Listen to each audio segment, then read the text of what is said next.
Hello everyone, আসসালামু আলাইকুম। Welcome জানাচ্ছি মিনি কিচেনের নতুন আরও একটি ভিডিওতে। আজকে আপনাদের সাথে খুবই মজার একটা রেসিপি শেয়ার করব। আজকে আমি বানাতে যাচ্ছি মাংসের পিঠা। তো আমি শুরুতেই মাংসের পুর করে নিয়েছি আর এখানে ময়দার ডোটা বানিয়ে রেখেছি। এখন এই ময়দার ডোটা দিয়ে আমি রুটি বানিয়ে নিব। রুটি বানিয়ে তারপর পুরটা রুটির ভিতরে ভরে তারপর আমি ভাজবো। পুরো ভিডিওটা দেখতে হলে অবশ্যই সাথে থাকবেন। আর এই যে সেটআপটা দেখতে পাচ্ছেন, এটা কিন্তু আমার একদমই নতুন একটা মিনি কিচেনের সেটআপ। যেটা আমি খুবই আ পরিশ্রম করে এটা আমি তৈরি করেছি নিজের হাতে একটু করে। এখানে অনেক কিছুই আছে যেটা অনেক দূর থেকে নিয়ে আসা হয়েছে। তো জানি না কতটুকু পেরেছি। তো কেমন হয়েছে অবশ্যই কমেন্টে জানাবেন। চেষ্টা করেছি সুন্দর করে করার জন্য। তো শুরুতেই বলব যারা এখনো আমার চ্যানেলটি সাবস্ক্রাইব করেনি প্লিজ সাবস্ক্রাইব করে পাশে থাকবেন।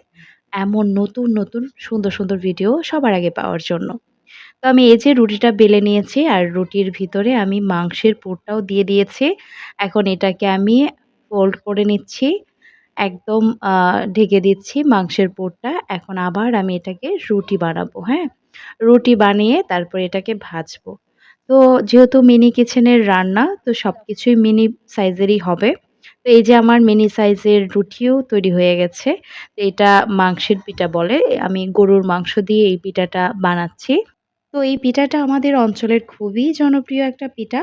তো এটা আমি আরো অনেক কিছু পুর বানানোটা নেক্সট কোনো ভিডিওতে দেখাবো। আর যেহেতু ভিডিওটা অনেকটা লং হয়ে যাবে তার জন্য আমি আ পুর বানানোর ভিডিওটা এড করিনি। তো আমার এই যে একটা হয়ে গেছে, এখন আরেকটা আমি তৈরি করে ফেলেছি। সবগুলোই কিন্তু একদম মিনি সাইজের হবে। তো আমার মিনি কিচেনটা অনেকেই পছন্দ করেছেন। তো তার জন্য অনেক বেশি ধন্যবাদ। কারণ আপনাদের জন্যই কিন্তু আমার এই প্রচেষ্টা। আপনারা যদি ভালো বলেন তাহলে সত্যি মন থেকে অনেক বেশি ভালো লাগে এবং নিজের যে যতটুকু চেষ্টা ছিল সবটাই একদম পরিপূর্ণ হয়ে যায়।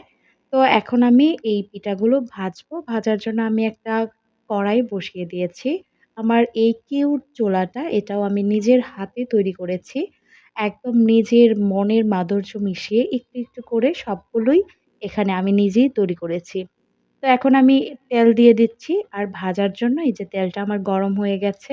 আর এই যে পিঠাটা আমি একে করে ভেজে নেব।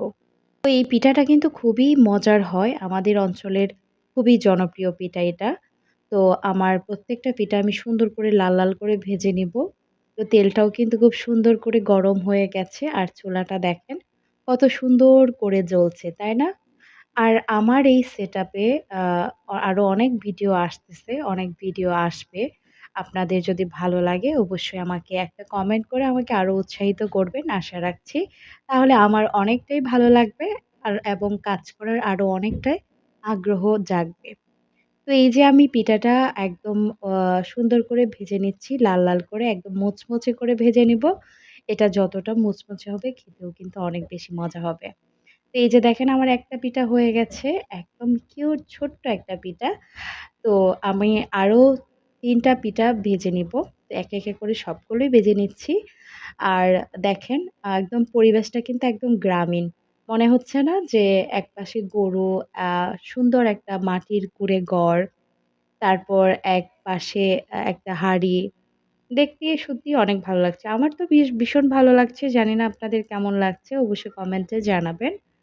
তো এই যে আমার ৩ টা পিঠাই হয়ে গেছে। আমি আমার আরো একটা পিঠা রয়ে গেছে। তাই আমি ৪ টা পিঠা বানিয়েছি। মিনি কিচেনের মিনি সাইজের ছোট্ট পিঠা। দেখতেও কিন্তু খুব সুন্দর লাগছে, খেতেও ভীষণ মজা হবে। মিনি কিচেনের যে গড়টা দেখতে পাচ্ছেন ওটা কিন্তু আমি মাটি দিয়ে তৈরি করেছি। তো আ মাটি কিন্তু আমার এখানে তেমন একটা পাওয়া যায় না। সেজন্য আমি অনেক দূর থেকে মাটিটা নিয়ে আসছি। শুধুমাত্র মিনি কিচেনের এই ঘরটা বানানোর জন্য। তো আমি চেষ্টা করেছি সুন্দর করে করার জন্য। আ তো আশা রাখছি আপনাদের ভালো লাগবে। যদি ভালো লাগে অন্তত একটা কমেন্ট করবেন, একটা লাইক করবেন, চ্যানেলটা সাবস্ক্রাইব করে পাশে থাকবেন। তো আজকের এই রেসিপিটা কেমন হয়েছে কমেন্টে জানাবেন। ধন্যবাদ সবাইকে।